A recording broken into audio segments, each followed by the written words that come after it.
Hello दोस्तों, ion बनेगा supreme थंडरलॉर्ड के एक नए अध्याय पे आप लोग का स्वागत है। यह कहानी मेरे द्वारा एडिटेड और ट्रांसलेटेड है। अगर आपको कहानी पसंद आए तो लाइक, शेयर और साथ में प्यारा सा कमेंट करना ना भूलें। और आगे की कहानी जल्दी पाने के लिए चैनल को सब्सक्राइब करें।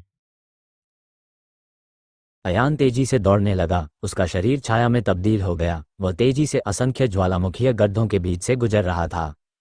निश्चित रूप से उड़ना उतना तेज नहीं था जितना कि दौड़ना। मछली राजा लगातार उसका पीछा करता रहा, एक ज्वालामुखी गड्ढे से दूसरे पर कूदता रहा, आगे पीछे कूदता रहा। छोटा पक्षी अयान के कंधे पर खड़ा था, अपना सिर ऊंचा उठाए हुए था और अपने पंखों को अपने पीछे बैठे मछली राजा की ओर इंगित कर रहा था। तुम्हारा अभी काफी नहीं हुआ है, अयान ने गुस्से से डांटा। तुम अभी भी फायर ईगल इन अपील खाना चाहते हो। आप भाग्यशाली हैं कि अभी बच गए, ऐसा जोखिम दोबारा मत लेना। अभी अभी ये छोटा पक्षी स्पष्ट रूप से कुछ समय के लिए मर गया था। जीवित बच पाना तो स्वर्ग का आशीर्वाद मात्र था। आखिरकार ये छोटा पक्षी केवल मूल रिटर्न के पहले स्तर पर था। ओरिजिन रिटर्न के 5वें स्तर पर एक राक्षसी जानवर के आंतरिक कोर को निगलना एक जीवन धमकी वाला कार्य था। अयान ने सोचा कि वह पहले से ही एक मास्टर था, जिसने मौत के डर के बिना अपने दांत खींचने और एक भेड़िए की मान से एक बच्चे को चुराने का साहस किया। उसने यह उम्मीद नहीं की थी कि वह छोटा पक्षी उससे भी अधिक शक्तिशाली है और यह भी नहीं जानता कि मृत्यु क्या होती है। मछली राजा ने अनिच्छा से उसका पीछा किया। जैसे ही अयान तेजी से भागा, उसने पीछे से कृपाण की रोशनी की धारियां बनानी शुरू कर दी। ओरिजिन रिटर्न के पहले स्तर के ब्लेड लाइट का सामना ओरिजिन रिटर्न के 5वें स्तर के एक राक्षसी जानवर से हुआ, जो अभी भी एक अग्नि विशेषता वाला राक्षसी जानवर था। इसका प्रभाव लगभग शून्य था। यदि अयान ने विशाल स्वर्ग शुद्ध सार तकनीक का अभ्यास नहीं किया होता तो कृपाण प्रकाश अग्नि मछली के शरीर के करीब भी नहीं पहुंच पाता और राक्षसी ऊर्जा द्वारा तितर बितर हो जाता। जहां तक इस विशाल ज्वालामुखी क्षेत्र का प्रश्न है, यह अज्ञात था कि यह कितना बड़ा था। अयान को पूरी गति से दौड़ते हुए लगभग 5 मिनट हो चुके थे और आगे अभी भी बड़े और छोटे गड्ढे थे। जहां तक अग्नि मछली का प्रश्न है, क्योंकि वह बहुत बड़ी थी, हर बार जब वह कूदती थी तो वह 2 से 300 मीटर की लंबाई में कूदती थी, जिससे उसके और अयान के बीच की दूरी बहुत जल्दी कम हो जाती थी। अयान के पास कोई उपयुक्त युद्ध कौशल नहीं था जिससे वह मछली राजा को एक पल में पीछे हटने पर मजबूर कर सके।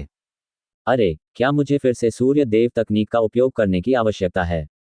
अयान ने दांत पीस लिए और उसका दिल निर्दयी हो गया। हालांकि सूर्य देव तकनीक का उपयोग करने की आवृत्ति जितनी अधिक होगी, मंत्रमुग्ध होने की संभावना उतनी ही अधिक होगी। इस समय उसके आसपास कोई भी उसे बचाने में सक्षम नहीं था। इस महत्वपूर्ण क्षण में, जब अयान पहले से ही सूर्य देव तकनीक को प्रसारित करने की तैयारी कर रहा था, एक विशाल राक्षसी जानवर अचानक उसके सामने बाईं ओर एक विशाल ज्वालामुखी गड्ढे से बाहर आया। ये वास्तव में 50 मीटर लंबी एक अग्नि छिपकली थी। ये चीज अयान को पार कर गई और सीधे 100 मीटर लंबे मछली राजा को एक ही बार में काट लिया। यद्यपि ज्वलंत छिपकली मछली राजा से 2 गुनी बड़ी थी, फिर भी उसके दांतों में किसी प्रकार का जहर लग रहा था। मछली राजा ने अपने शरीर पर थप्पड़ मारने के लिए संघर्ष किया। केवल 2 सेकंड में छिपकली द्वारा काटे गए भाग पर बैंगनी रंग के बड़े बड़े धब्बे फैल गए। इसके तुरंत बाद पूरी मछली बैंगनी निशान द्वारा निगल ली गई और स्थिर हो गई। ये देखकर कि अग्नि छिपकली मछली राजा के शरीर को खाने में व्यस्त थी, अयान ने राहत की सांस ली और कहा, क्या इस शापित जगह में बढ़ रहे सभी राक्षसी जानवर इतने बड़े हैं? ये सोचते ही अयान को लगा कि उसका सिर सुन्न हो गया है। वह जो चुराना चाहता था वह 7वें स्तर का गुयुआन फायर पायथन अंडा था। इतनी यातना के बाद अयान भी फ्लेम माउंटेन पास क्षेत्र से बाहर भाग गया और उसने पाया कि उसके सामने का इलाका बदल गया था। दरार वाली जमीन से अभी भी उबलता हुआ मैग्मा बह रहा था, लेकिन तापमान क्रेटर क्षेत्र से भी अधिक था। अयान के लिए सांस लेना भी मुश्किल हो गया। उसके सामने खोखले पत्थर के खंभों की एक श्रृंखला खड़ी थी। वे पत्थर के खंभे शंक्वाकार आकार के थे और उनके शीर्ष भाग से काला धुआं निकल रहा था। अयान थोड़ा अधिक सावधान था और वह धीरे धीरे आग के खंभों के बीच से होकर सांप के बिल की तलाश कर रहा था। लगभग 10 मील चलने के बाद अचानक एक आयताकार पत्थर का खंभा जमीन से उभरा, जिसने अयान का ध्यान आकर्षित किया। कहा जाता है कि वह वस्तु एक पत्थर का खंभा था। यह एक अजीब आकार वाला विशाल पर्वत जैसा था। पहाड़ की तलहटी में एक गुफा थी जो 100 मीटर ऊंची थी। गुफा के अंदर एक विशालकाय प्राणी था जो अत्यंत धीमी गति से सांस ले रहा था। हर बार जब वह गुफा से बाहर सांस लेता तो अयान को एक मजबूत आकर्षण महसूस होता जो उसे अपनी ओर खींचता। हर बार जब वह सांस छोड़ता तो वह ची की एक प्रज्वलित लहर बाहर थूकता। क्यूई की यह लहर संदिग्ध और बदबूदार थी, जिससे मतली जैसा महसूस होता था। मुझे लगता है कि मैंने उसे पा लिया है, अयान को सांपों में पाई जाने वाली मछली जैसी गंध महसूस हुई, इसलिए उसने अपनी आंखें पोंछीं और लाइटनिंग फोटो इलेक्ट्रिक आई का उपयोग किया। उसने देखा कि एक विशालकाय अजगर उस काली गुफा के चारों ओर कुंडली मारे घूम रहा है। अजगर का शरीर हर समय जल रहा था। ऐसा इसलिए था क्योंकि धधकते अग्नि अजगर का शरीर कुंडलित था और यह अज्ञात था कि यह कितना लंबा था। इस समय अयान को पछतावा होने लगा था। 100 क्रेडिट का ऐसा मिशन उसके खतरे के स्तर के अनुकूल नहीं था।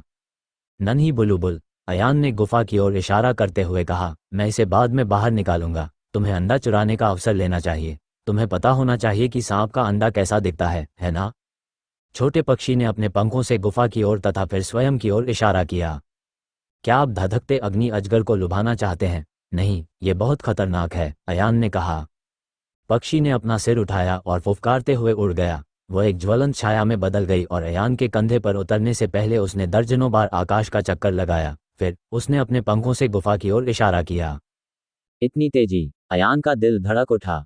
पक्षी का रंग लाल हो जाने के बाद उसकी उड़ान की गति वास्तव में काफी बढ़ गई थी। गेल स्पैरो पहले से ही तेजी से उड़ रहा था, लेकिन अब जब उसकी गति फिर से बढ़ गई थी तो वह अयान की पहुंच से बाहर हो गया था।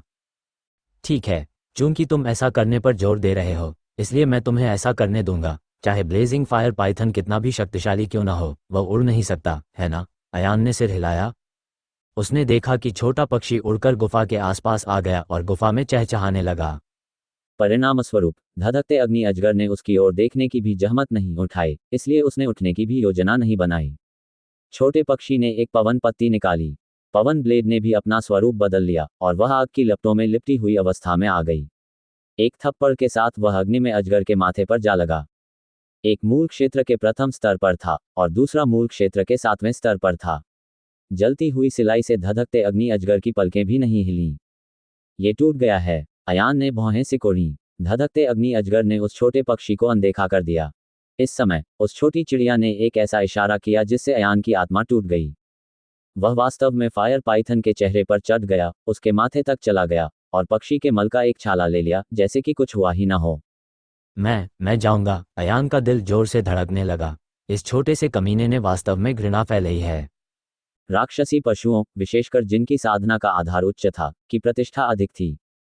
धधकते अग्नि अजगर अब और सहन नहीं कर सका। लाल सांप की 2 आंखें धीरे धीरे खुलीं और गुफा से प्रकाश के 2 लाल स्तंभ बाहर निकले। छोटी गौरैया, भागो! अयान दहाड़ा। वूश! छोटी चिड़िया को भी पता था कि उसने अच्छा काम किया है।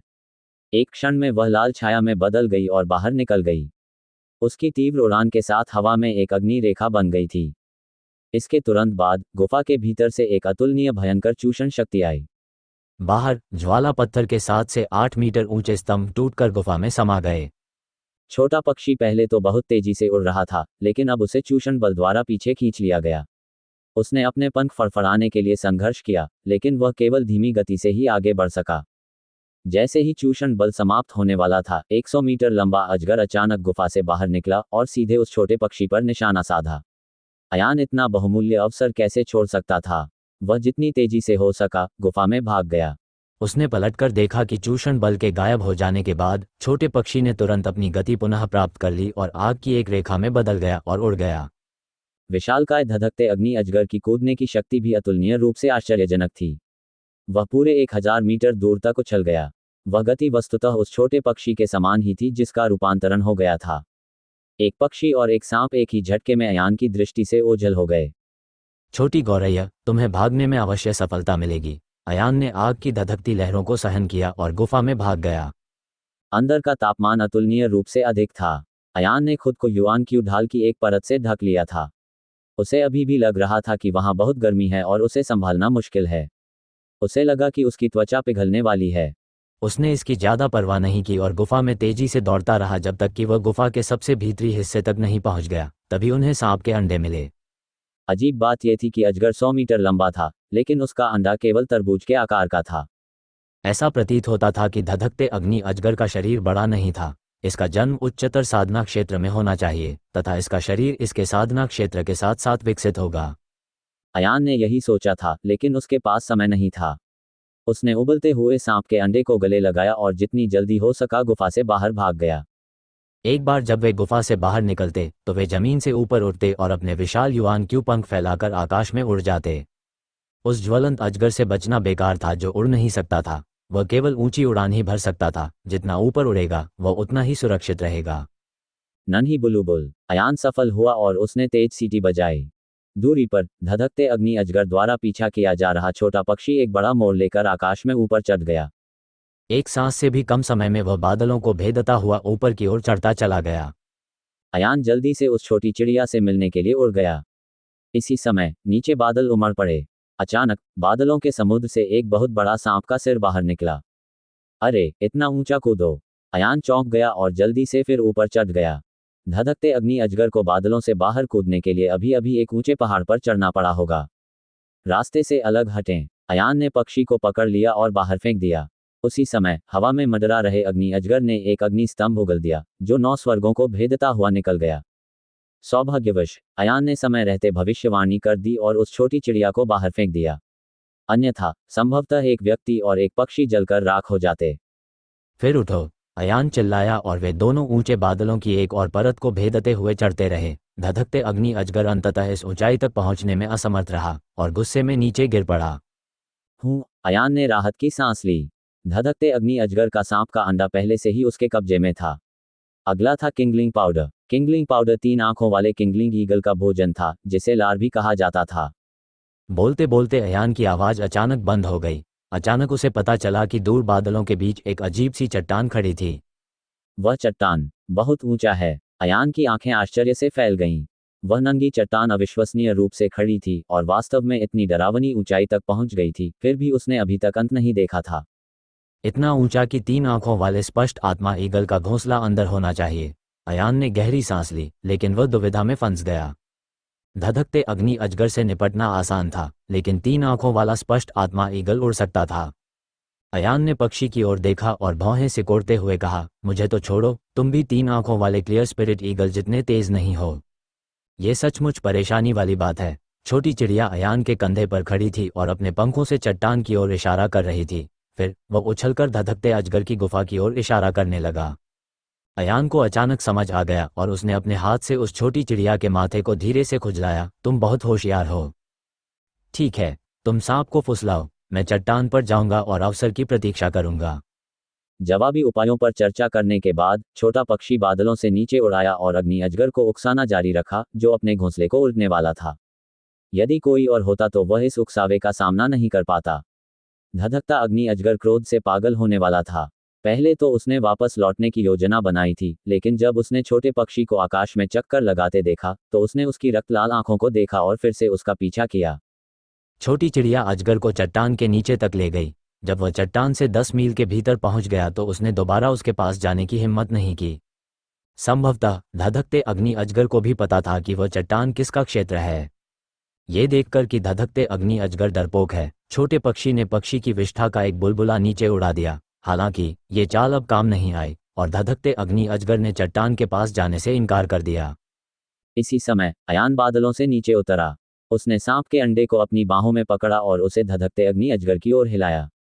धधकते अग्नि अजगर का शरीर अकड़ गया और उसकी आंखें क्रोध से भर गईं। छोटा पक्षी तो और भी अधिक उग्र था। वह सीधे सांप के अंडे पर कूद पड़ा और अपनी चोंच से 2 बार अंडे पर चोंच मारी। इससे अयान इतना डर गया कि उसने अंडे के छिलके पर चोंच मारना भी बंद कर दिया। सचमुच धधकते अग्नि अजगर अचानक पागल हो गया। वह फुफकार कर उछल पड़ा। छोटी चिड़िया तुरंत चट्टान की ओर उड़ गई और अयान के हाथ से लिए गए सांप के अंडे को अपने पैरों के चारों ओर लपेट लिया। जैसे ही वह सांप के अंडे को उड़ा रहा था, उसने अपना सिर नीचे किया और सांप के अंडे पर कुछ बार चोंच मारी। धधकते अग्नि अजगर को झटका लगा और वह क्रोधित भी हुआ। इसने अपनी तर्कसंगतता पूरी तरह खो दी थी। एक धमाके के साथ सांप का सिर उस छोटी चिड़िया पर जोर से टकराया। छोटी चिड़िया चकमा खा गई और उसके पीछे एक चट्टान थी। ये चट्टान मूलतः बहुत सुनसान थी, इसलिए धधकते अग्नि अजगर के टकराने से पूरी चट्टान हिलने लगी। अयान ने आसमान की ओर देखा और तब उसने एक काली छाया देखी जिसने आकाश और पृथ्वी को ढक लिया था, जो चुपचाप चट्टान से टिकी हुई सीधी नीचे की ओर उड़ रही थी।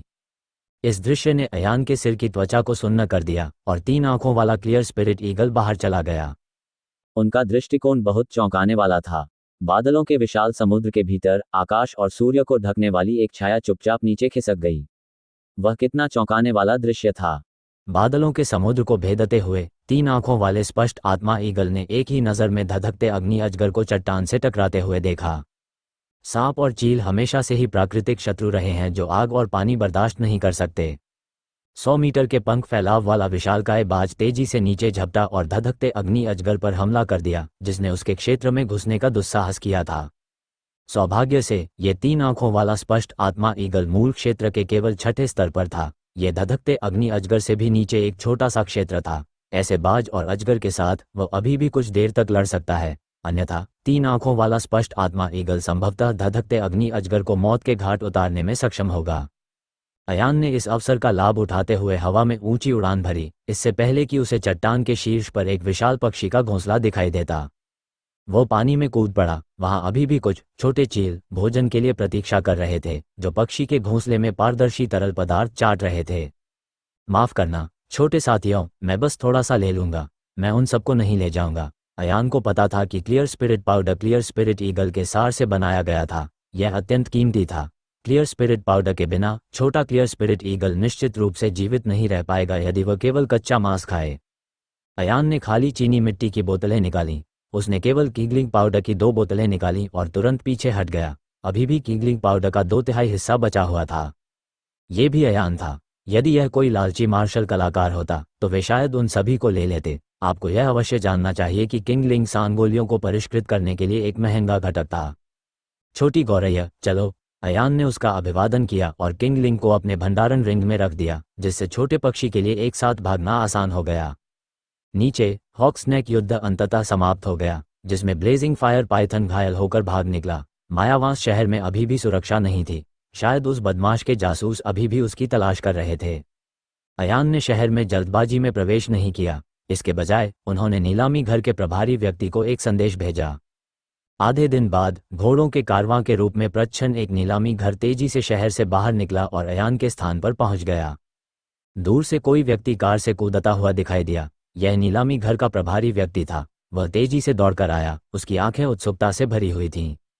जब अयान ने ब्लेजिंग पाइथन का अंडा बाहर निकाल लिया तो प्रभारी व्यक्ति ने राहत की सांस ली। उसने सावधानी से अंडे को संभाल कर रखा और फिर अयान के हाथों पर अपनी पकड़ मजबूत कर दी। धन्यवाद, मेरी बेटी की जान बचाने के लिए धन्यवाद। इस ब्लेजिंग फायर पाइथन के अंडे से मेरी बेटी की जान बच जाएगी। कुछ मत बोलो। अयान ने प्रभारी व्यक्ति के हाथ की पीठ थपथपाई और कहा, मावान शहर में इन दिनों शांति नहीं है। सावधान रहना। जल्दी जाओ और अदिति की बीमारी का इलाज करने के लिए वापस जाओ। प्रभारी व्यक्ति ने अपनी मुठ्ठियां बांध लीं और अयान की ओर हाथ बढ़ा दिए। महान दयालुता अविस्मरणीय नहीं होती। अगर कोई हीरो अच्छा प्रदर्शन करता है तो मैं उसे दूर नहीं भेजूंगा। काफिले के प्रभारी व्यक्ति को दूर जाते देख अयान ने सिर हिलाया। उन्होंने नक्शा निकाला और दिशा देखी, फिर कहा, छोटी गौरैया, अपनी यात्रा जारी रखो। अयान ने मावान चट्टान से आवश्यक आत्मा शोधन पाउडर प्राप्त करने के बाद उसका अगला कार्य उत्तरी जंगली दलदल में श्वेत कमल संप्रदाय के लापता शिष्यों की खोज करना था। प्रिमोडियल दलदल धीरज साम्राज्य में महान क्रूरता का एक प्रसिद्ध स्थान था। अंदर के राक्षसी जानवर बहुत डरावने थे। आज तक ज्ञात राक्षसी जानवरों का उच्चतम स्तर पहले ही आश्चर्यजनक स्वर्गीय स्कायर क्षेत्र तक पहुंच चुका था। वे न केवल उच्च स्तर के राक्षसी जानवर थे, बल्कि उनकी संख्या भी बड़ी थी। इसके अतिरिक्त उत्तर में कई लड़ाइयां होती थीं, इसलिए वहां पूरे वर्ष एक मजबूत सीमांत सेना तैनात रहती थी। मावान चट्टान से लेकर आदि दलदल तक अयान ने यात्रा में ज्यादा समय बर्बाद करने की हिम्मत नहीं की। वो बिना आराम किए ही जल्दी में चला गया। वसंत ऋतु के आरंभ में अंतर्देशीय तटीय क्षेत्र अभी भी गर्म था, लेकिन उत्तर में मौसम अभी भी ठंडा था। जितना उत्तर की ओर बढ़ा उतना ही ठंड बढ़ती गई। जब अयान 30,000 ली उत्तर की ओर उड़ा तो ऐसा लगा जैसे हवा ने अचानक अपना रुख बदल लिया हो। अचानक ठंड बढ़ गई और स्वर्ग और पृथ्वी के बीच एक अविश्वसनीय सीमा प्रकट हो गई। सीमा रेखा के बाहर बंजर भूमि थी और अंदर असीम बर्फीले मैदान थे। एक मार्शल कलाकार की शारीरिक फिटनेस बहुत अच्छी थी और ठंड से बचाव करने की उसकी क्षमता बहुत मजबूत थी। हालांकि दिन रात ठंड से बचाव के लिए युआन क्यूई का उपयोग करना दीर्घकालिक रणनीति नहीं थी। अयान ने एक शहर ढूंढा और एक गर्म मिंक फर लबादा खरीदा। अयान को अपने गले में रोएदार बाहरी कॉलर चिपकाए रखने से अधिक आरामदायक महसूस हुआ। उसने एक और रोएदार कॉलर खरीदा और उसे उतार दिया। आगे बढ़ने से पहले उसने छोटी चिड़िया की गर्दन के चारों ओर कुछ चक्कर भी लगाए। चौथे दिन आदिम दलदल से 10,000 किलोमीटर दूर एक ऊंचे स्थान से नीचे देखने पर एक शानदार शहर अचानक स्वर्ग और पृथ्वी के बीच खड़ा दिखाई दिया। उन शहरों की अधिकांश इमारतें वास्तव में विशाल बर्फ से बनी थीं। विशाल बर्फीले मैदानों को देखकर वह आश्चर्यचकित रह गया। मुझे ऐसे सीमांत क्षेत्र में इतनी हलचल भरे दृश्य देखने की उम्मीद नहीं थी। अयान आह भरने से खुद को रोक नहीं सका। हर बड़े शहर में लोग आते जाते रहते थे। ये जीवंत नहीं था। कुछ लोग नंगे हाथों से सड़कों पर जानवरों की खालें बेच रहे थे। अन्य लोग एक के बाद एक गर्म दराज खोल रहे थे। जो गरम गरम बंस और भाप से पकी हुई बंस अभी अभी आई थीं, वे सब छीन ली गईं। अयान उड़ता रहा। 10,000 ली की यात्रा के बाद वह अंततः अपने गंतव्य उत्तरी सीमा रक्षा बल बेस पर पहुंचे। दरअसल ये शिविर भी एक विशाल शहर था, जिसका क्षेत्रफल बहुत बड़ा था और दृश्य बहुत समृद्ध था। हालांकि यहाँ उन्होंने गंभीर और प्रतिष्ठित सैनिकों को देखा। इससे पहले कि अयान शहर से 10 मील की दूरी तक पहुंच पाता, उसे उड़ते हुए घुड़सवारों के एक समूह ने रोक लिया। आकाश में ऐसे सैकड़ों उड़ते हुए श्वेत कमल गश्ती दल थे, यानी हर 5 लोगों पर एक। वे सैन्य दोहरे सिर वाले बाघ शेरों पर सवार थे। इस प्रकार का राक्षसी जानवर आमतौर पर जियांटियन क्षेत्र के 5वें स्तर से लेकर गुयुआंग क्षेत्र के 5वें स्तर तक था, और ताकत में अंतर अभी भी बहुत बड़ा था। अजीब बात यह है कि 2 सिर वाले बाघ शेर के पास एक जोड़ी विशाल पंख और 2 सिर थे। एक का सिर शेर का था, जबकि दूसरे का सिर बाघ का था। ये काफी अजीब लग रहा था। कौन है भाई? गश्ती दल ने अयान को आकाश में ही रोक लिया। मैं सूर्य चंद्र संप्रदाय का अनुयायी हूँ। मैं यहाँ एक मिशन पूरा करने आया हूँ। जहाँ तक सेना का सवाल है, अयान को अपनी पहचान छिपाने की कोई जरूरत नहीं थी। उन्होंने तुरंत मिशन स्क्रॉल निकाला। गश्ती दल के कप्तान ने संदिग्ध भाव से पुस्तक ली और बुदबुदाया, सूर्य चंद्र संप्रदाय के प्रतिभाशाली लोग क्रूसियन काप की तरह हैं। क्या आपकी उम्र के ऐसे लोग हैं जो अभी मूल प्रत्यावर्तन क्षेत्र के प्रथम स्तर तक ही पहुंचे हैं? आइए, कुछ चीजें हैं जिन पर हमें सवाल उठाने की जरूरत है। अयान गश्ती दल का पीछा करते हुए 300 मीटर ऊंची विशाल शहर की दीवार पर उतरा। इस स्थान पर पूरे वर्ष राक्षसी जानवरों का आक्रमण रहता था, इसलिए शहर की दीवारें अत्यंत मजबूत थीं। शहर की दीवारों की सामान्य ऊंचाई 250 मीटर थी और दीवारों की मोटाई आश्चर्यजनक रूप से 20 मीटर तक पहुंच गई थी। साधारण राक्षसी जानवरों के लिए ऐसी लोहे की दीवार के भीतर घुसना असंभव था। शहर की दीवारों पर पहरेदार चौकियां थीं और लगभग हर 50 कदम पर मीनारें और बांध स्तंभ बने हुए थे। इस समय शहर की दीवार पर खड़े अनगिनत सैनिकों के चेहरे पर अत्यंत गंभीरता थी। उनकी आंखों में एक अदृश्य भय का भाव भी दिखाई दे रहा था। अयान ने यह विवरण सटीक रूप से दर्ज कर लिया, लेकिन उसने आगे कुछ नहीं पूछा। आप अयान हैं?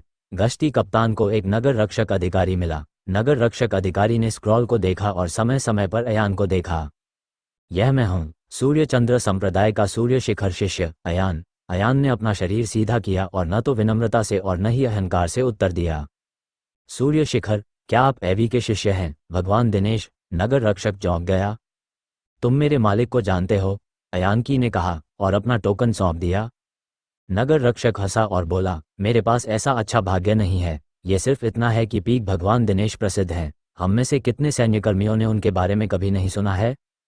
उसकी कमर पर लगे टोकन की जांच करने और यह पुष्टि करने के बाद कि अयान की पहचान सही है, उसने उसे जाने देने का फैसला किया। इसी समय अचानक आकाश से हॉर्न की आवाज आई। वो। हॉर्न की आवाज बर्फ और हिम में दूर दूर तक फैल गई। ये थोड़ा दुखद और मार्मिक लग रहा था। जल्दी करो और बचाव करो, यह एक स्वर्गीय शैतान पंथ का सदस्य है। संतरी टावर से किसी ने जोर से चिल्लाया। गठन। नगर रक्षक को अयान का स्वागत करने की कोई परवाह नहीं थी। वह 3 कदम चला और जोर जोर से चिल्लाते हुए एक ओर भाग गया। शहर की दीवार की ओर देखते हुए बस एक सांस के समय में प्रशिक्षित सैनिकों की 10 पंक्तियां पहले ही एकत्र हो चुकी थीं। सैनिकों की पहली 3 पंक्तियां तीरंदाज थीं, बीच की 3 पंक्तियां धारधारी सैनिक थीं और अंतिम 4 पंक्तियां फेंकने वाले सैनिक थे। स्वर्गीय शैतान धर्म। अयान का दिल बैठ गया और उसने जल्दी से दूर की ओर देखा। उसने देखा कि अचानक उस स्थान पर सफेद छायाओं का एक विशाल विस्तार दिखाई देने लगा, जहां बर्फीले मैदान आकाश से जुड़े हुए थे। एक नज़र में वहां हजारों छायाएं थीं। पहले तो अयान को केवल एक धुंधली सफेद परछाई ही दिखाई दी। जब वे छायाएं निकट आईं, तो उसने पाया कि वे सभी छायाएं घनी भीड़ में एकत्रित स्वर्गीय दानव पंथ के सदस्य थे। इन स्वर्गीय दानव पंथ के शिष्यों ने सफेद वस्त्र और नुकीली सफेद टोपी पहनी थी। वे बहुत प्रतीकात्मक थे। इस समय काले रंग की उड़ान भरने वाले श्वेत कमल पक्षियों का एक बड़ा समूह बॉर्डर सिटी के भीतर से उड़कर आया। जितना अधिक उसने देखा, उनकी संख्या 4 से 5,000 तक बढ़ती गई। सबसे आगे एक बड़े 2 मुंह वाले शेर बाघ पर सवार एक जनरल ने अपना दाहिना हाथ उठाया और चिल्लाया, फेंकने वाले। शहर की दीवार पर सैनिकों की पहली 6 पंक्तियां तुरंत क्षैतिज रूप से बाईं और दाईं ओर भाग गईं, जिससे 2 लोगों के गुजरने का रास्ता बन गया। इसके बाद भालों को फेंकने वालों की 4 पंक्तियां झुकीं, दौड़ीं और अचानक अपने हाथों में लिए भालों को बाहर फेंक दिया। सभी भाले मौसम के कारण सघन हो गए थे और अत्यंत तीखे थे। हजारों भालों ने आकाश को ढक लिया और तूफान की तरह बरस पड़े, जिससे स्वर्गीय शैतान पंथ के अनुयायियों की पहली कुछ पंक्तियां तुरंत ही जमीन पर धंस गईं। हालांकि स्वर्गीय दानव संप्रदाय के सदस्यों को यह पता ही नहीं था कि मृत्यु क्या है। उन्हें अपने साथियों की मौत पर कोई दया नहीं आई। इसके बजाय वे अचानक अपनी गति बढ़ाकर इस स्थान की ओर दौड़ पड़े। 3 पंक्तियां आकाश में। जनरल जोर से चिल्लाया। फेंकने वाले तुरंत पीछे हट गए। तीरंदाजों की पहली 3 पंक्तियों ने अपने धनुष और बाण हवा में ऊंचे उठा लिए। तीर तेज गति से आकाश में भेदते हुए पुकारने जैसी ध्वनि उत्पन्न कर रहे थे। जैसे ही बाणों की वर्षा हुई, स्वर्गीय दानव संप्रदाय से ढाल सैनिकों की 2 पंक्तियां बाहर निकलीं। उनमें से प्रत्येक ने 3 मीटर ऊंची विशालकाय स्टील की ढाल खड़ी की और उनमें से प्रत्येक को एक एक करके परत के रूप में खड़ा किया गया। इस प्रकार कुल 3 परतें ऊंची हो गईं। एक के बाद एक तीर विशाल ढाल से टूट कर गिरे। 10% से भी कम तीर विशाल ढाल के अंतराल को भेद पाए, जिससे स्वर्गीय दानव संप्रदाय के कुछ सदस्य मारे गए। उड़ते घुड़सवार, जाओ। जनरल ने सीधे 5000 भारी सफेद कमल विमानों का नेतृत्व किया और आकाश में उड़ान भरी। इन उड़ने वाले भारी श्वेत कमलों द्वारा उपयोग किए जाने वाले 2 सिर वाले शेर बाघ जानवर सभी मूल क्षेत्र से ऊपर थे। बाघ के मुंह से ठंडी हवा निकली, जिससे स्वर्गीय दानव संप्रदाय की गतिविधियां धीमी हो गईं। सिंह ने आग उगल दी, जिससे स्वर्गीय दानव संप्रदाय के भीतर आग का एक समुद्र प्रज्वलित हो गया। हालांकि स्वर्गीय दानव संप्रदाय के सदस्यों ने चिल्लाया तक नहीं। उन्होंने आकाश में उड़ते श्वेत कमल की ओर ध्यान नहीं दिया और सिर झुकाकर दौड़ते रहे। जब वे एक निश्चित दूरी पर पहुंचे तो उनके सामने खड़े स्वर्गीय शैतान पंथ के सदस्यों की कुछ पंक्तियां तुरंत बेतहाशा उछल पड़ीं। इन लोगों ने शहर की दीवार पर कदम रखा, अपनी ताकत उधार लेकर पागलों की तरह ऊपर कूदने लगे और सीमा रक्षकों ने तुरंत ऊपर से तीरों की वर्षा कर दी। स्वर्गीय शैतानी धर्म बड़ी संख्या में मर रहे थे, लेकिन फिर भी वे फिर से उभर आए। परिणामस्वरूप एक व्यक्ति अचानक शहर की दीवार पर कूद गया। बिना एक शब्द कहे वह दौड़कर शहर की रक्षा सेना को गले लगाने गया और एक धमाके के साथ विस्फोट हो गया। यह विस्फोट अत्यंत शक्तिशाली था। विस्फोट में न केवल शहर के सुरक्षा गार्ड मारे गए, बल्कि दोनों पक्षों के 1 दर्जन से अधिक सुरक्षा गार्ड भी प्रभावित हुए। उनमें से 7 की मौके पर ही मौत हो गई तथा 3 के अंग टूट गए। पागल शैतान आत्मा विस्फोट की गोली अयान की पुतलियां से कुड़ गईं और उसने तुरंत इसे पहचान लिया। ये लोग कुख्यात पवित्र प्रकाश दस्ता थे।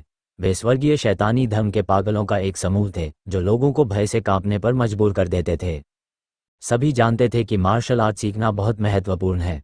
किसी की नींव जितनी अधिक मजबूत होगी, वह मार्शल आर्ट के मार्ग पर उतना ही अधिक समय तक चल सकेगा। हालांकि तथाकथित पवित्र प्रकाश टीम का उद्देश्य बच्चों के एक समूह को छोटी उम्र से ही क्षेत्र विशेषज्ञ बनाना था। दूसरे शब्दों में, उन्होंने किसी भी मार्शल आर्ट तकनीक और प्रविधि का अभ्यास नहीं किया और केवल अपने क्षेत्रों को बेहतर बनाने पर ध्यान केंद्रित किया। इसके अलावा वे अकल्पनीय पीड़ा सहेंगे तथा पीड़ा का उपयोग अपनी साधना को और अधिक बढ़ाने के लिए करेंगे। इसका लाभ ये था कि उनकी खेती का आधार अतुलनीय रूप से तेजी से बढ़ेगा। लेकिन इसका नकारात्मक पक्ष ये था कि इन पवित्र प्रकाश दस्तों का बाद का उन्नयन बर्बाद हो जाएगा। स्पष्ट शब्दों में कहें तो वे ज़्यादा दूर तक नहीं जा सकेंगे। उनमें से कुछ लोग अपने शेष जीवन के लिए जियांटियन क्षेत्र में ही रहेंगे, जबकि बेहतर लोग मूल क्षेत्र में ही रहेंगे। इसलिए सामान्य रूप से पवित्र प्रकाश दस्ते में एक मार्शल कलाकार जो जियानेटियन क्षेत्र के 9वें स्तर पर पहुंच गया है, वह जियानेटियन क्षेत्र के 5वें या 6ठे स्तर पर एक साधारण मार्शल कलाकार को हराने में भी सक्षम नहीं होगा।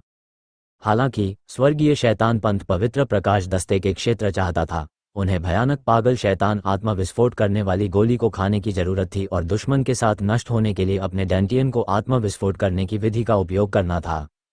इसलिए पवित्र प्रकाश दस्ते की खेती तेज, प्रभावी और बेहद घातक थी। भारी घुड़सवार सेना, जाओ। आकाश में सेनापति ने अपनी युआन क्यूई से चिल्लाकर कहा, उन्हें शहर की दीवार के पास मत आने दो। नीचे शहर का फाटक खुला और 1000 स्टील मास्टर बाढ़ की तरह शहर की दीवार से बाहर निकले।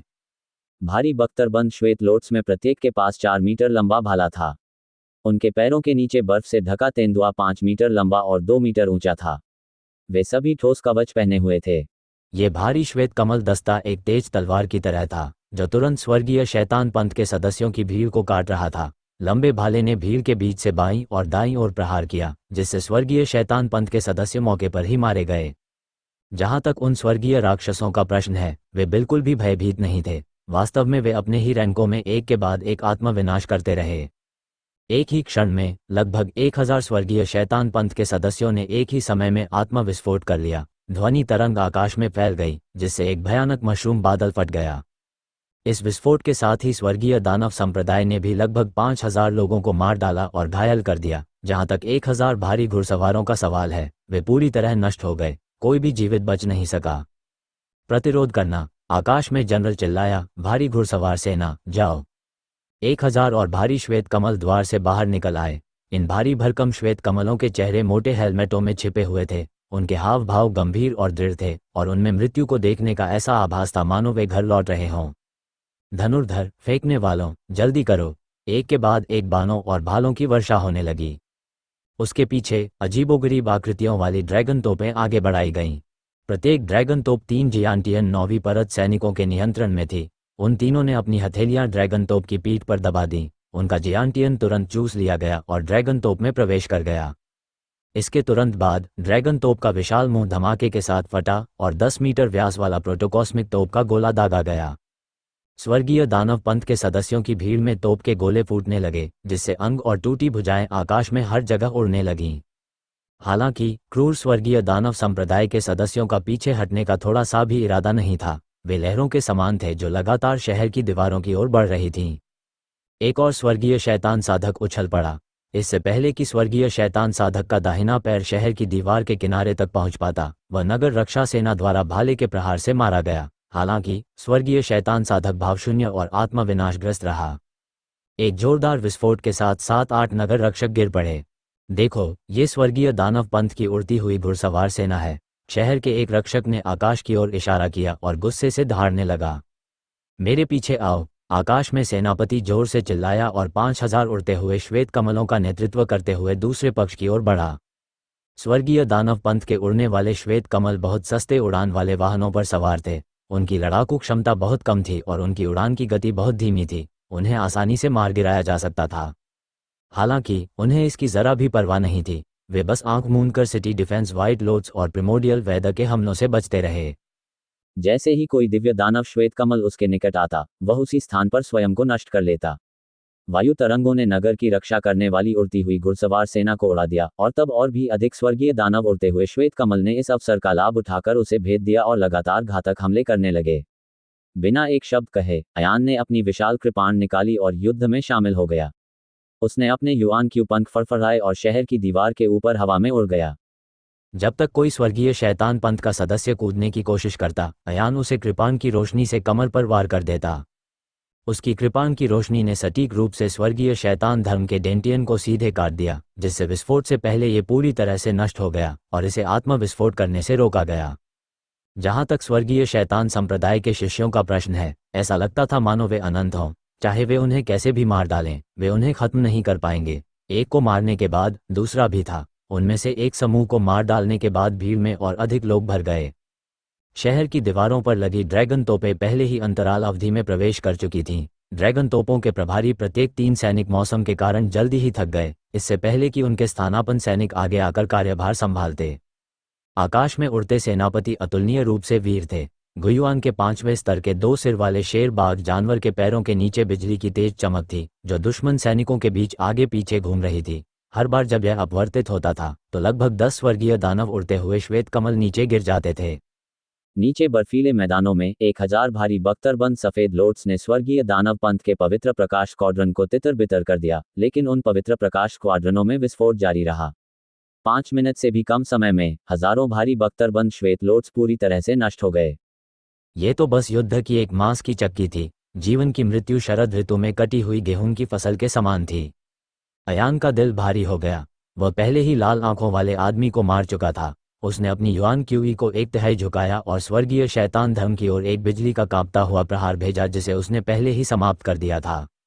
एक विशाल पंखे के आकार का युआन क्यू फट गया और 300 से 400 स्वर्गीय शैतान पंथ के सदस्य टुकड़े टुकड़े हो गए। आप आए। आकाश में सेनापति ने अयान की उभरता को देखा और जोर से दहाड़ लगाए।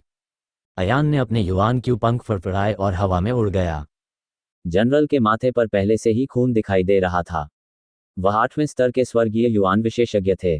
मेरे पीछे आओ और स्वर्गीय शैतान पंथ के कमांडर को मार डालो। सेनापति ने अयान की बांह पकड़ ली और स्वर्गीय दानव संप्रदाय के पीछे की ओर उड़ गया। नीचे तेज तीर आकाश की ओर बढ़ रहे थे। उन सभी को सेनापति ने चतुराई से चकमा दे दिया। मैं अराजकता पैदा करने का प्रभारी हूँ और आप स्वर्गीय शैतान संप्रदाय के जनरलों को रोकने और मारने के प्रभारी हैं। वे सभी एक जैसे कपड़े पहने हुए हैं, इसलिए उन्हें पहचानना मुश्किल है। आपको केवल उन लोगों को ढूंढना है जिन्हें कई स्वर्गीय राक्षसों द्वारा दूर ले जाया गया था। ज्यादा मत सोचो, बस उन्हें मार डालो। समझा? अयान ने सिर हिलाया। 2 सिर वाला शेरबाग जानवर अपने पंख फैलाकर तेजी से स्वर्गीय दानव संप्रदाय के पीछे आ पहुंचा। वहां बड़ी संख्या में सफेद गाड़ियां और घोड़े थे। सही समय देखकर आक्रमण के लिए तैयार हो जाओ। जनरल ने उनका अभिवादन किया और अचानक उनके शरीर को अपने से चिपका लिया। शक्तिशाली युआन क्यूई ने उसके शरीर को पूरी तरह ढक लिया। फिर जनरल युआन क्यूई की एक गेंद में लुढ़क गया और गाड़ी में विस्फोट हो गया। इस समूह में हजारों गाड़ियां और घोड़े थे और वे नहीं जानते थे कि उनमें से कौन प्रभारी था।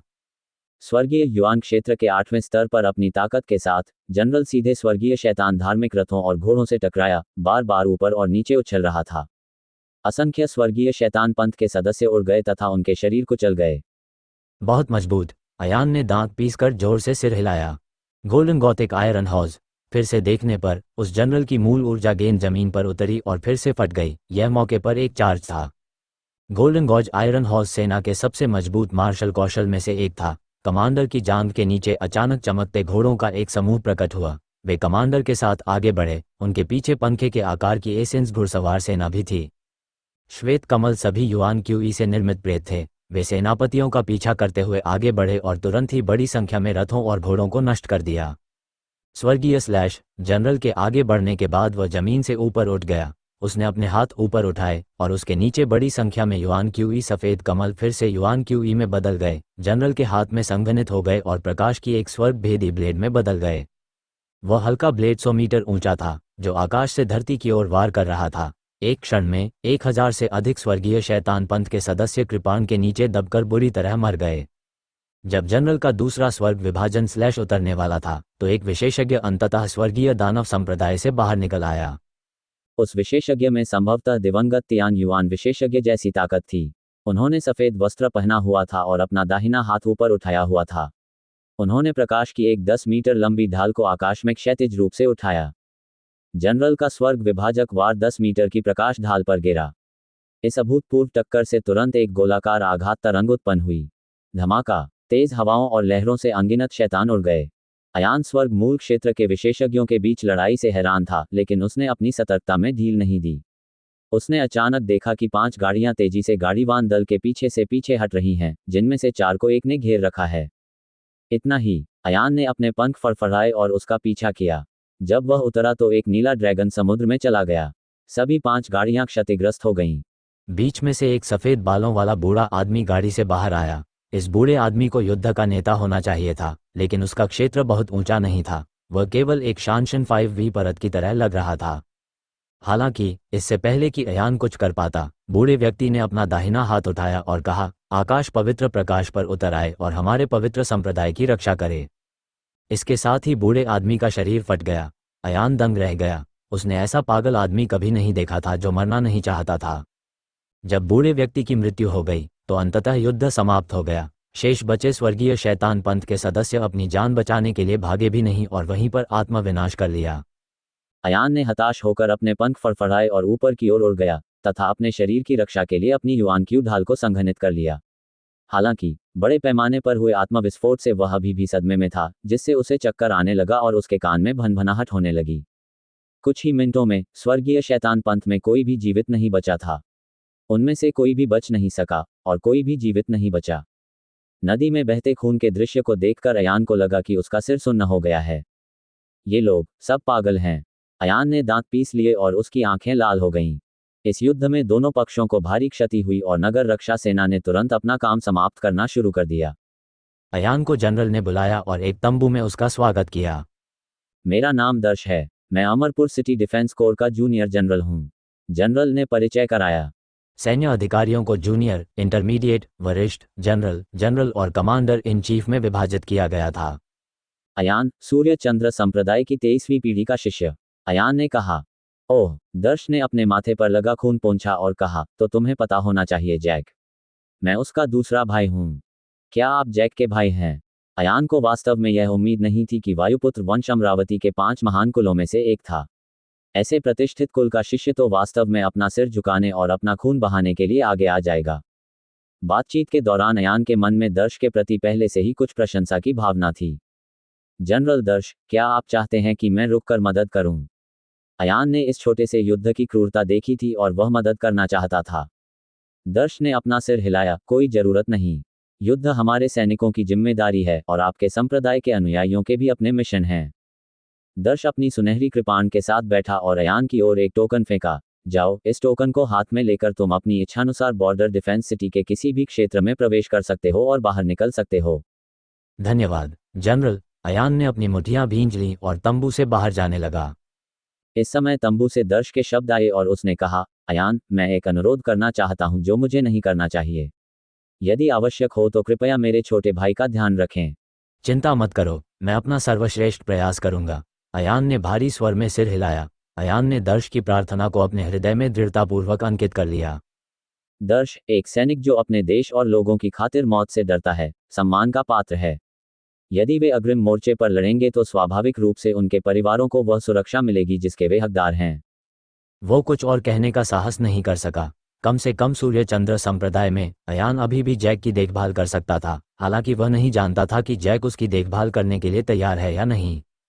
हालांकि इस समय अयान को वायुपुत्र वंश की गहरी समझ थी। सीमा रक्षा नगर अतुलनीय रूप से विशाल था, यहाँ तक कि वनराजी नगर से भी बड़ा था।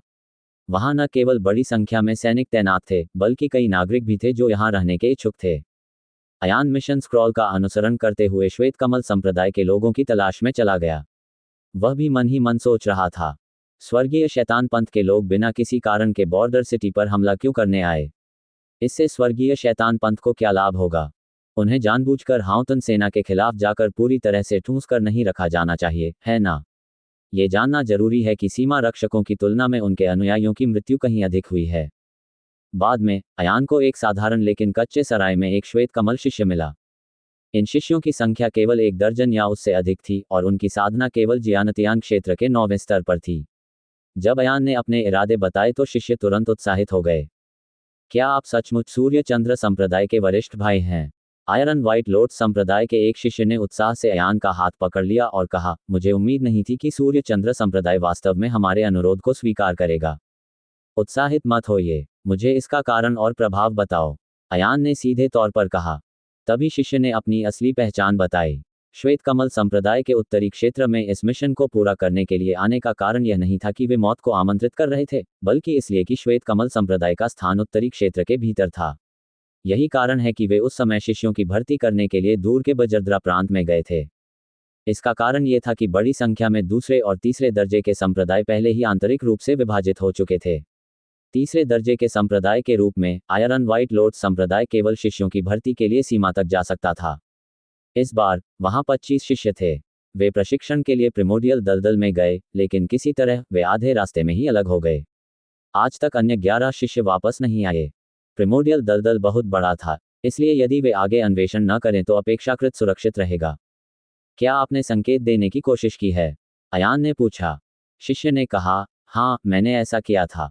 संदेशवाहक सीधे आदिम दलदल में उड़ गया, लेकिन वह कभी बाहर नहीं निकला। अयान ने भौहें सिकोड़ी और सोचा, चूंकि संदेशवाहक अभी भी उड़कर आ सकता था, इसका अर्थ था कि 11 शिष्य जीवित होंगे। अन्यथा संदेशवाहक ने कोई कार्रवाई नहीं की होती। लेकिन कोई प्रतिध्वनि क्यों नहीं हुई? आखिरी बार आप अलग कहाँ हुए थे? अयान ने पूछा। शिष्य ने जल्दी से नक्शा निकाला और उसकी ओर इशारा करते हुए कहा, ये यही है। हम जैसे ही अंदर दाखिल हुए वैसे ही रास्ता भटक गए। हमारे तितर बितर होने के बाद हमारी टीम बाहर आने से पहले 20 दिनों से अधिक समय तक पैदल चली। ये स्पष्ट नहीं है कि अन्य लापता सैनिक भाई कहाँ हैं। मैं केवल इतना जानता हूं कि वे कहाँ अलग हुए। अयान ने सिर हिलाया और कहा, यहीं रुको, मेरे आदेश के बिना कोई नहीं जाता। इतना कहकर अयान ने नक्शा लिया और तुरंत चल पड़ा। प्रिमोडियल दलदल बॉर्डर सिटी से हजारों किलोमीटर दक्षिण पूर्व में स्थित था और इसका क्षेत्र ब्लैक शार्प डेमन फॉरेस्ट से 10 गुना अधिक बड़ा था।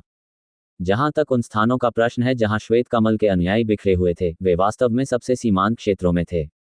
वहां बहुत सुरक्षा थी और वहां योद्धाओं, शिकारियों और जड़ी बूटी इकट्ठा करने वालों द्वारा बनाए गए कई कस्बे और शहर भी थे। जैसे ही अयान आदि दलदल के किनारे पहुंचा, उसने आकाश में घनी राक्षसी आभा देखी जो लंबे समय से फैली नहीं थी।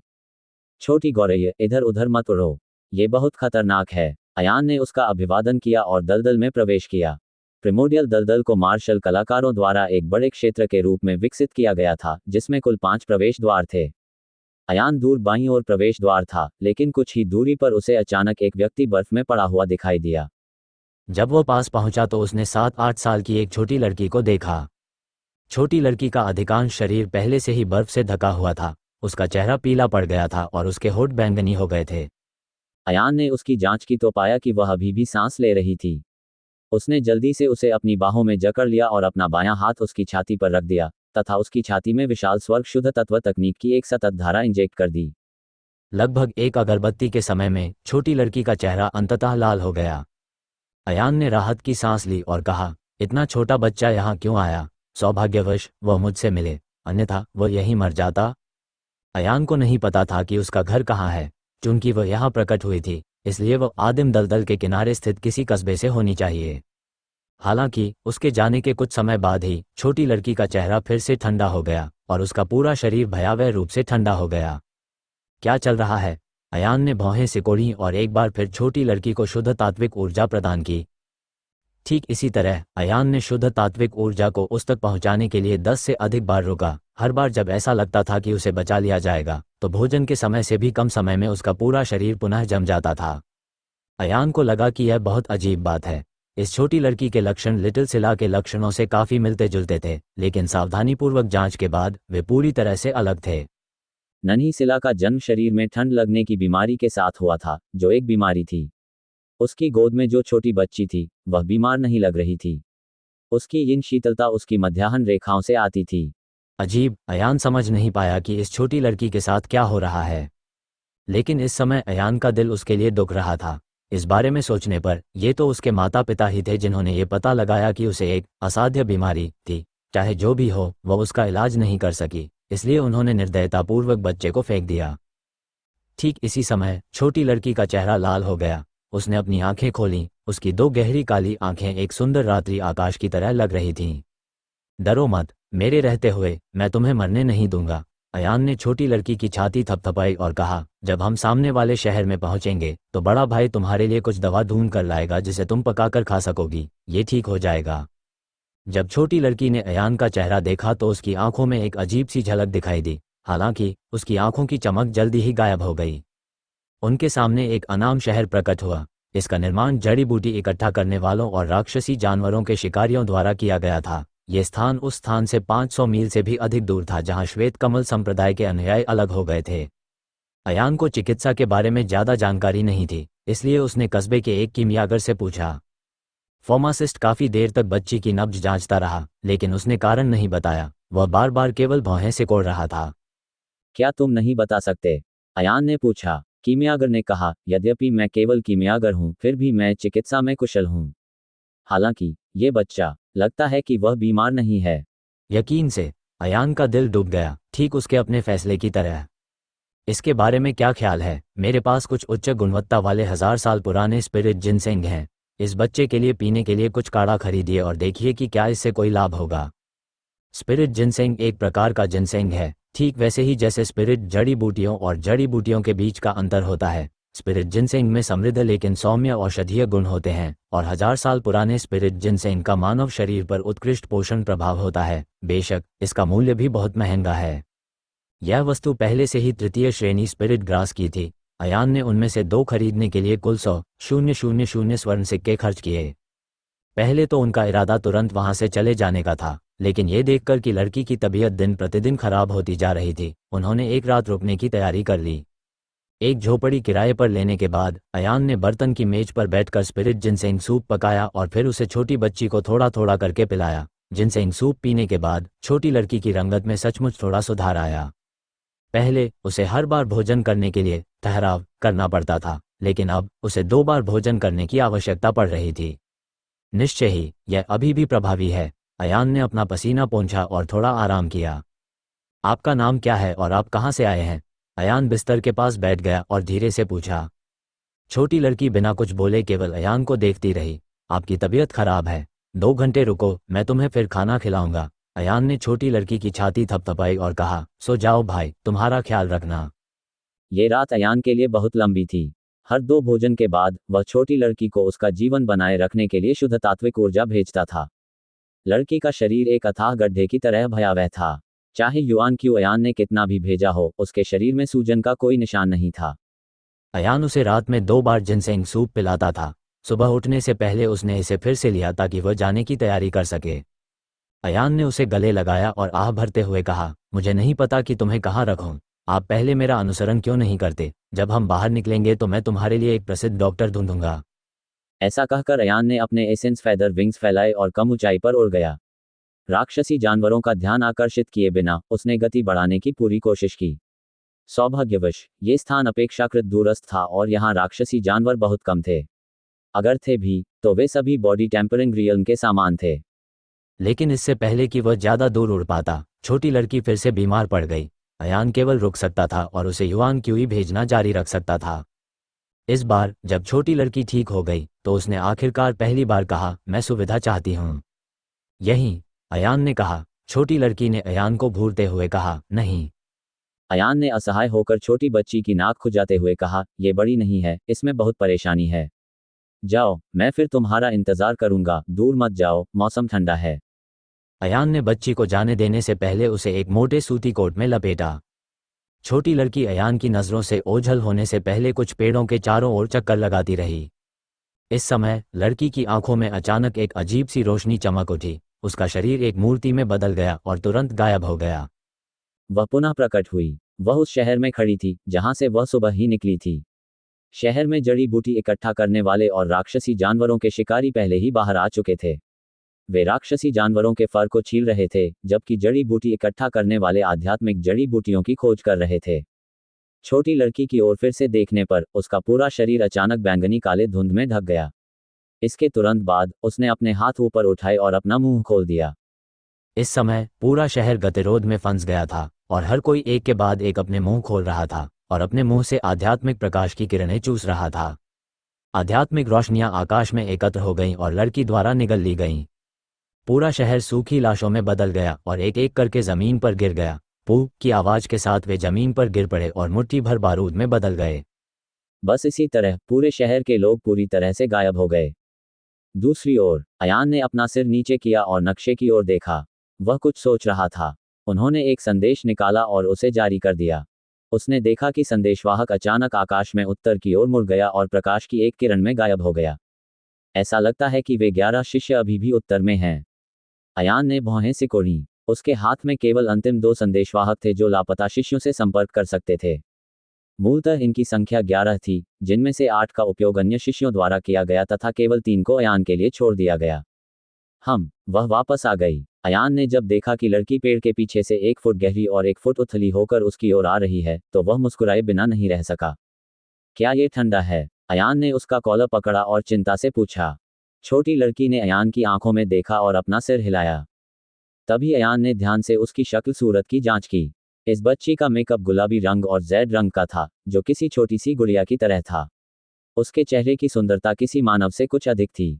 इस समय अयान ने अचानक भौहें सिकोड़ लीं और मन ही मन सोचा, ऐसा क्यों लग रहा है कि मैंने उसे कहीं देखा है। उसका चेहरा कुछ कुछ जाना पहचाना सा लगता है। हालांकि चाहे उसने इसके बारे में कितना भी सोचा हो, वह इसका कारण नहीं समझ पाया। उसे अपने दिल में अजीब सा एहसास हुआ। चलो जल्दी करो और जल्दी करो। अयान ने उसे क्षैतिज रूप से उठाया और उसके करीब उड़ गया। छोटी लड़की अयान की गोद में लेटी हुई थी। उसकी आंखें घूम रही थीं, कभी कभी वह अयान की ठुड्डी को छूने का प्रयास कर रही थी। अयान ने अपना सिर नीचे किया और धीरे से मुस्कुराते हुए कहा, डरो मत। बड़े भाई के रहते मैं तुम्हें कुछ नहीं होने दूंगा। आधे रास्ते में अयान ने उसे आखिरी 1000 साल पुराना स्पिरिट जिनसेंग दिया और उसे पी लिया। 500 ली का सफर पलक झपकते ही बीत गया। जब वे उस स्थान पर पहुंचे जहां श्वेत कमल संप्रदाय के अनुयायी गायब हो गए थे, तो उन्होंने पाया कि यहां कोई भी आध्यात्मिक ऊर्जा का उतार चढ़ाव शेष नहीं था। एक बार जब किसी मार्शल कलाकार की युआन क्यूई जारी की जाती थी, तो यह आकाश में उतार चढ़ाव का निशान छोड़ देती थी। समय बीतने के साथ यह निशान गायब हो जाएगा और साधारण मार्शल कलाकार इसे नंगी आंखों से नहीं देख पाएंगे। अयान ने अपनी बिजली जैसी चमकती आंखों से उस क्षेत्र को देखा। हवा में कोई अवशेष नहीं था, इसलिए वह जानता था कि संदेशवाहक निश्चित रूप से यहाँ के आसपास नहीं उतरा होगा। अभी भी उत्तर में अयान उसे देखने के लिए आकाश में उड़ गया। फिर वह उत्तर की ओर बढ़ा और प्रिमोडियल दलदल के खतरनाक क्षेत्र में प्रवेश कर गया। इस स्थान से बाहर देखने पर आकाश और पृथ्वी के मिलन स्थल पर छोटे छोटे काले बिंदु हिलते हुए दिखाई देते थे। वे सभी उड़ने वाले राक्षसी जानवर होने चाहिए, इसलिए जब आप अगली बार उड़ें तो आपको अधिक सावधान रहना होगा। क्या आप डरते हैं? अयान ने छोटी लड़की से पूछा। लड़की ने अपना सिर हिलाया। कितना बहादुर! अयान ने लड़की के बाल सहलाते हुए कहा, बड़े भाई तुम्हें एक रोमांचक यात्रा पर ले जाएंगे। जैसे जैसे वह गहरे में गया, उसके सामने आने वाले राक्षसी जानवरों का स्तर बढ़ने लगा। शुरुआत में ये केवल राक्षसी जानवरों का शरीर था। वे धीरे धीरे जियानेटियन राक्षसी जानवर क्षेत्र में पहुंचे। इससे अधिक गहराई में जाने पर वे जियानेटियन की 5वीं परत या उससे भी ऊपर पहुंच जाएंगे। जब तक आकाश में अंधेरा छा गया, अयान पहले ही जियांटियन 9वें स्तर के राक्षसी जानवर क्षेत्र में प्रवेश कर चुका था। उसे मूल क्षेत्र के राक्षसी पशु क्षेत्र तक पहुंचने में केवल 100 मील का समय लगेगा। अयान ने दूसरा संदेश जारी किया, लेकिन वह असहाय होकर देखता रहा कि संदेश प्रकाश की एक किरण में बदल गया और उत्तरी नेत्र की पहुंच की सीमा में गायब हो गया। ये श्वेत कमल शिष्य वास्तव में क्या कर रहे हैं? वे वास्तव में जमीन में बहुत गहराई तक धंस गए थे। अयान अपनी भौहें सिकोड़े बिना न रह सका। उसे लगा कि यह मामला बहुत अजीब है। क्या ऐसा हो सकता है कि उन्हें राक्षसी जानवरों ने पकड़ लिया हो? हालांकि यह असंभव था कि राक्षसी जानवर मौके पर मनुष्यों पर हमला करेंगे। क्या यह वही राक्षस था जिसका सामना उसने पिछली बार किंगशुई वन में किया था? यह बिल्कुल सही नहीं है। वह राक्षस उस स्थान के करीब है जहां मनुष्य रहते हैं, इसलिए मनुष्यों को चुराना बहुत सुविधाजनक है। हालांकि श्वेत कमल संप्रदाय के शिष्यों का इतने गहरे क्षेत्र में लुप्त होना स्पष्ट रूप से चिरनिद्रा वन की शैली से बिल्कुल अलग था। इस समय अयान ने अपनी आंखों के कोने में कुछ लपटें देखीं। यह इस क्षेत्र का अंतिम शहर होना चाहिए। अयान ने सिर हिलाया और लड़की को अपनी बाहों में लेकर उड़ गया। इस अनाम शहर में शिकारी और जड़ी बूटी इकट्ठा करने वाले लोग आमतौर पर बहुत उच्च स्तर के थे। उनमें से अधिकांश जियानेटियन क्षेत्र के 8वें से 9वें स्तर पर थे। अन्यथा वे ऐसी शापित जगह पर बसने की हिम्मत नहीं करते। अयान बहुत निर्दयी था। उसने 2 लाख स्वर्ण सिक्के खर्च करके 2000 वर्ष पुराने 2 स्पिरिट जिनसेन के डंठल खरीद लिए। वह बिस्तर के पास ही बैठा रहा और सोने की हिम्मत भी नहीं जुटा पाया, क्योंकि उसे डर था कि जब तक वह जागेगा, लड़की मर चुकी होगी। लेकिन किसी कारणवश उसकी पलकें बहुत भारी हो गईं और उसने अनजाने में अपनी आंखें बंद कर लीं। जब उसने आंखें खोली तो वह भी चौंक गया। वह चाहता था कि वह अपने आप को थप्पड़ मार सके। वह क्यों सो गया? हालांकि छोटी लड़की को अपनी बड़ी बड़ी आंखें झपकाते और उसे घूरते हुए देखकर वह शांत हुआ और बोला, क्या ठंड लग रही है? लड़की ने अपना सिर हिलाया। हाँ, अब चलने का समय हो गया है। अयान उसे घर से बाहर ले गया। इधर उधर देखने पर उसे इतने बड़े शहर में कोई भूत भी नजर नहीं आया। लोग कहाँ हैं? वे सब क्यों चले गए? अयान दंग रह गया। भले ही वे जड़ी बूटियां चुनने और राक्षसी जानवरों का शिकार करने के लिए बाहर गए हों, वे सब एक साथ तो नहीं चले गए होंगे, है ना? इतने बड़े शहर में एक भी व्यक्ति पीछे नहीं छूट गया। ये जगह थोड़ी अजीब है। हमारे लिए बेहतर यही है कि हम जल्द से जल्द यहाँ से चले जाएं। अयान ने छोटी लड़की को उठाया और जल्दी से चला गया। पुनः उत्तर की ओर यात्रा करने पर वे पहले ही एक खतरनाक क्षेत्र में प्रवेश कर चुके थे। हवा में राक्षसी ऊर्जा अधिकाधिक सघन होती जा रही थी तथा उसके अनुरूप आध्यात्मिक ऊर्जा की मात्रा कम होती जा रही थी। आध्यात्मिक ऊर्जा की इतनी कम मात्रा एक मानव मार्शल कलाकार के लिए बहुत नुकसानदेह थी। अयान जिया ने अवचेतन रूप से अपनी भंडारण अंगूठी को छुआ। सौभाग्य से मायावान शहर में लड़ाई के दौरान उन्होंने 15 इंटरमीडिएट ग्रेड स्पिरिट स्टोन ले लिए थे, जिनको उसने इस्तेमाल किया था। उनके अलावा उसके पास अभी भी 3 शेष थे, जो उसके लिए अपनी युआन क्यूई को 3 बार पूर्णता तक भरने के लिए पर्याप्त थे। जैसे ही वह आगे बढ़ा, आकाश में और भी राक्षसी जानवर उड़ते हुए चक्कर लगा रहे थे। कभी कभी उसे आसमान में एक बड़ी काली छाया चमकती हुई दिखाई देती थी। इस समय अयान ने लड़की को अपनी बाहों में पकड़ लिया और अपना शरीर नीचे कर लिया। एक राक्षसी पशु को भड़काना बुद्धिमानी नहीं थी। एक राक्षसी जानवर डरावना नहीं था। डरावनी बात यह थी कि कोई नहीं जानता था कि कौन से राक्षसी जानवर अपने साथियों को बुलाने की क्षमता रखते हैं। जब समय आएगा तो उनमें से किसी एक को मारने से एक श्रृंखलाबद्ध प्रतिक्रिया शुरू हो जाएगी और यह भयानक होगी। यहाँ के राक्षसी जानवर पहले ही मूल वापसी के पहले स्तर पर पहुंच चुके हैं। अयान ने एक गहरी सांस ली और अपने युआन क्यूई उतार चढ़ाव को न्यूनतम करने की पूरी कोशिश की, यहाँ तक कि उसने अपने दिल की धड़कन को भी धीमा कर दिया। यह क्या है? जैसे ही अयान अपना शरीर नीचे करके घनी झाड़ियों के बीच से गुजर रहा था, अचानक उसे एक पेड़ के नीचे पत्थरों का ढेर दिखाई दिया। पत्थरों को कृत्रिम चिन्हों की तरह एक मीनार के आकार में व्यवस्थित किया गया था। क्या ऐसा हो सकता है कि श्वेत कमल संप्रदाय के अनुयायियों ने मदद के लिए कोई संकेत छोड़ा हो? अयान को व्हाइट लोट्स गेट की स्थिति के बारे में ज़्यादा जानकारी नहीं थी, इसलिए वह एक पल के लिए भी कुछ नहीं समझ सका। हालांकि जब छोटी लड़की ने पत्थर को देखा तो उसकी आंखें थोड़ी सी हिल गईं, जैसे कि उसने कुछ सोचा हो। इस समय अचानक हवा टूटने की एक हल्की सी आवाज़ सुनाई दी। हवा को चीरती हुई उस ध्वनि को पहचानना बहुत कठिन था, वो बस एक पत्ते के हल्के से हिलने जैसी थी। छोटी लड़की ने अयान को धीरे से अपने हाथ से खींचा। लगभग उसी समय अयान को हवा टूटने की आवाज़ महसूस हुई। उसका शरीर तेजी से क्षैतिज दिशा में चला गया और जब वह अपने कंधे पर सरका तो उसे बर्फीली ठंड का एहसास हुआ। ये प्रकाश की एक छोटी सी किरण थी जो अयान के कंधे को छूती हुई और उसकी आस्तीन में एक छेद बनाती हुई तुरंत उसके सामने के पेड़ के तने को भेदती हुई अंदर चली गई और फिर भी सन्नाटा छा गया। अयान ठंडे पसीने से भीग गया था। वह अचानक पीछे मुड़ा, लेकिन उसके पीछे कुछ भी नहीं था, यहाँ तक कि मामूली असामान्य उतार चढ़ाव भी नहीं था। कोई व्यक्ति चल दर। अयान का दिल भारी हो गया। उसने अपनी गति बढ़ा दी, अपने शरीर को अत्यंत तीव्र गति से नीचे झुका लिया तथा शत्रु के गुप्त आक्रमण से बचने के लिए पेड़ों के बीच आगे पीछे चक्कर लगाने लगा। अचानक हवा में छेद होने की एक और अस्पष्ट ध्वनि गूंजी। अयान ने अभी भी इस ध्वनि को केवल उस समय ही नोटिस किया था जब वह उस पर गिरने वाली थी। उसने खतरनाक तरीके से उसे चकमा दिया। हालांकि इस बार भी छिपे हुए हथियार ने अयान की पीठ पर लगे मिंक फलालन कपड़े को काट दिया। ये कैसे हो सकता है? अयान एक पेड़ के सहारे झुक गया और तेजी से सांस लेने लगा।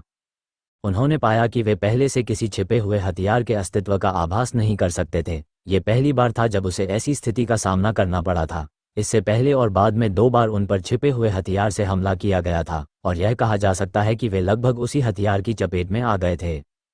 छिपे हुए हथियार की गति बहुत तेज थी। जब तक कोई व्यक्ति छिपे हुए हथियार को सक्रिय करता है तब तक वह निश्चित रूप से हवा में एक मजबूत फाड़ने वाली ध्वनि छोड़ता है। यह एक मुख्य तरीका था जिससे एक मार्शल कलाकार छुपे हुए हथियार के आगमन का अनुमान लगा सकता था। हालांकि जब अयान पर 2 बार घात लगाकर हमला किया गया तो छिपा हुआ हथियार हवा में एक भूत की तरह चुपचाप उसके पास आ रहा था, जिससे उसे पता लगाना मुश्किल हो गया। यदि वह वायु भेदन की ध्वनि को महसूस नहीं कर पाता तो अयान उस अंधे व्यक्ति के समान होता जो दोनों आंखों से नहीं देख सकता। इससे उन्हें अभूतपूर्व संकट का एहसास हुआ। सुबह सुबह सूरज चमक रहा था और बर्फ चमक रही थी। उसकी दृष्टि बहुत व्यापक थी, लेकिन अयान को ऐसा लग रहा था जैसे वह कोहरे में चल रहा हो। उसने लड़की को गले लगाया और एक क्षण के लिए रुका, फिर धीरे धीरे आगे बढ़ गया। हालांकि उसे एक अस्पष्ट आकृति अपने सामने झाड़ियों में खड़ी दिखाई दी, मानो वो उसे ही देख रहा हो। हालांकि जब अयान ने उस पर ध्यान केंद्रित किया तो वह आकृति बिना किसी स्पष्ट कारण के गायब हो गई। क्या ये भ्रम हो सकता है? अयान ने भौहें सिकोड़ी। उन्हें हमेशा ऐसा महसूस होता था कि इस क्षेत्र में आने के बाद हर जगह एक अजीब सी ऊर्जा का संचार होता है। उसने अपनी भंडारण अंगूठी को छुआ। अंदर अभी भी एक अंतिम संदेश था। वह इसे यहाँ उपयोग करना चाहते हैं या नहीं, इस पर उन्हें सावधानीपूर्वक विचार करने की आवश्यकता थी। उस क्षण अयान को अचानक मृत्यु का तीव्र एहसास हुआ। इस तरह के संकट के कारण अयान को तुरंत पीछे हटना पड़ा। उसे लगा कि वो समय रहते बच गया, लेकिन उसके बाएं कंधे में अभी भी तेज दर्द हो रहा था। उसने जल्दी से अपने बाएं कंधे से छिपा हुआ हथियार निकाला। उसने देखा कि उसके हाथ में एक छोटा सा ब्लेड था। इस तरह का छोटा ब्लेड एक सिकुड़े हुए खंजर जैसा था। ये केवल 2 अंगुल चौड़ा था और इसकी तर्जनी अंगुली लंबी थी, लेकिन इसमें हैंडल नहीं था। ये वास्तव में छेद कर गया। अयान ने छोटे ब्लेड पर खून के धब्बे देखे और उसका दिल बैठ गया। छोटी तलवार वास्तव में उसके काले धब्बेदार कवच में घुस गई थी। ये कल्पना करना कठिन था कि यदि उसने काले धब्बों वाला कवच नहीं पहना होता तो छोटे ब्लेड की शक्ति निश्चित रूप से उसके शरीर को भेदने में सक्षम होती। दुश्मन के छिपे हुए हमले को न केवल पहचानना कठिन था, बल्कि यह बहुत शक्तिशाली भी था। अयान जल्दी से एक पेड़ के तने से टिक गया। इसका उद्देश्य पेड़ के तने को हमले को रोकने में मदद करना नहीं था, बल्कि प्रथम अवरोधक के रूप में कार्य करना था। जब दुश्मन दोबारा छिपकर हमला करता तो वह सबसे पहले पेड़ के तने को भेद कर आवाज करता ताकि उसे बचने का समय मिल सके। हालांकि जब अयान पेड़ के तने पर झुका और अपना सिर बाईं ओर घुमाने वाला था तो उसने पाया कि प्रकाश की एक छोटी सी लकीर उसकी नाक की नोक पर दबाव डालने वाली थी। उसी क्षण अयान की पुतलियां सिकुड़ गईं। उसने सहज ही अपना दाहिना हाथ उठाया और अपनी 2 अंगुलियों का उपयोग करके अपनी युआन क्यूई को संघनित किया ताकि वह उस प्रकाश को पकड़ सके जो उसकी नाक को भेदने वाला था। यह अभी भी एक छोटा सा ब्लेड था जिसे अयान ने अपनी उंगली से उठाया था। हालांकि छोटे ब्लेड के जबरदस्त प्रभाव ने वास्तव में अयान के पूरे शरीर को दाहिनी ओर पीछे धकेल दिया था, जिससे वह लगभग 10 मीटर तक फिसल गया था। अयान ने एक गहरी सांस ली और महसूस किया कि उसका सिर सुन्न हो गया है। उसके हाथ में छोटा ब्लेड अभी अभी घूमा था। जैसे ही वो पेड़ से टकराने वाला था, उसने अचानक एक चाप बनाया, पेड़ के तने को चकमा देते हुए अयान के पास पहुंच गया। सौभाग्यवश अयान ने बाईं ओर देखा, अन्यथा छोटा ब्लेड उसके कानों को छेदता हुआ उसके पूरे सिर को छेद देता। धत तेरी की, अयान नाराज था। उसने छोटा ब्लेड नीचे फेंक दिया और तेजी से अपने दोनों हाथों से अपनी आंखें पोंछ लीं। उसने तुरंत अपनी बिजली जैसी चमकती आंखों से छोटे ब्लेड के पीछे की ओर देखा। एक क्षण में उसकी दृष्टि में सब कुछ स्पष्ट हो गया।